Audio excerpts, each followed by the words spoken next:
guys! Welcome back to my channel! Lindol. Nakahanda ka ba kung sakaling magkaroon ng sakuna tulad ng lindol? Ito ay sanhi ng seismic waves na naglalakbay sa ating mundo na lumilikha ng low frequency acoustic energy. Aming kadahilanan kung bakit nagkakaroon ng panindol sa iba't ibang panig ng daigdig. Katulad ng pagsabog ng mga bulkan. Malaking pagsabog na gawa ng tao mula sa pagtesting ng mga pampasabog tulad ng bomba nuclear. Nagiging sanhi ng paggalaw ng mga tectonic plates sa ilalim ng lupa. Dahil napapaloob tayo sa tinatawag na Pacific Ring of Fire.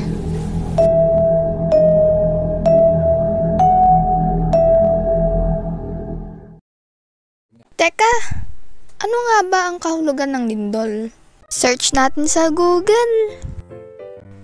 Ayon kay Google, ang lindol ay isang natural na phenomena kung saan ang lupa ay yumayanig. May dalawang sanhi ang lindol. Ito ay maaaring sa pagputok ng bulkan o ang tinatawag na volcanic earthquake sa Ingles. Ang lindol ay resulta ng paggalaw ng magma sa loob ng bulkan na nagdudulot ng paggalaw ng lupa. Dito nagaganap ang pagyanig sa ibabaw ng mundo na nagmumula sa biglaang pagpapakuwala ng enerhiya sa litmosphere ng mundo. Ang lindol ay may tatlong uri ng faults. Ang normal fault ay pinakakaraniwang uri ng nabubuo kapag ang bato sa itaas ng isang slime fracture plane ay gumagalaw pababa.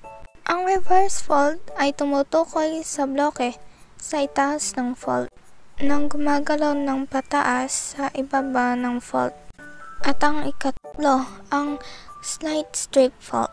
Ito naman ang bali na kung saan ang mga bloke ay halos gumagalaw ng pahalang.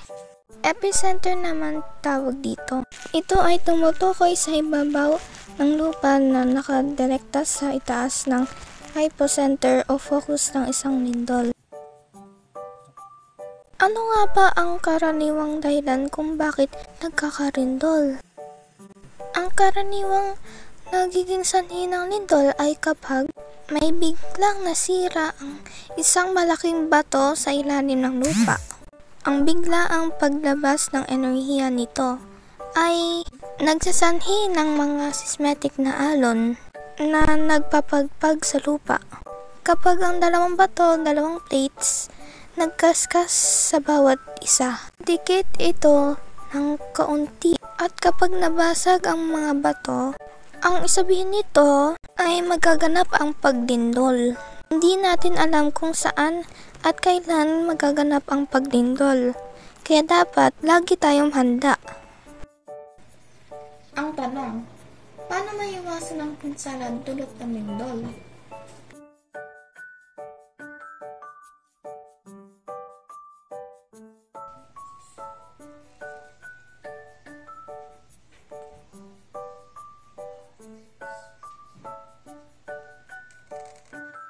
Bisaduhin at isapuso natin ang dapat gawin bago pa man lumindol.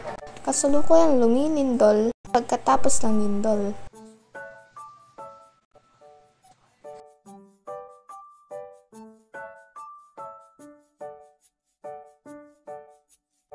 Drop.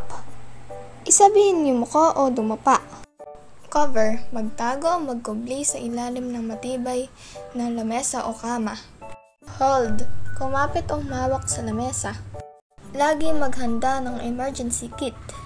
Lunan ang pagkain, gamot, radyo, baterya, at flashlight. Kung kailangan lumikas, siguraduhing dala ang emergency kit. Protektahan ang ulo sa mga falling debris. Lumikas sa matataas na lugar dahil sa banta ng tsunami at marami pang iba. Shoutout time! Mega loud shoutout to Ate Babe, Florange, Sport Design, Wilson Custodio, YT Channel, Abigail Paradero, Ate Wednesday, Vid TV, Norman Archangel, Jelly 27, Sang Inbiten, Sunshine Live Updates, at Me Amor Angelica. Nagustuhan mo ba ang ating video? Mag-like at subscribe na para updated ka. Hanggang sa susunod nating mga videos. Paalam!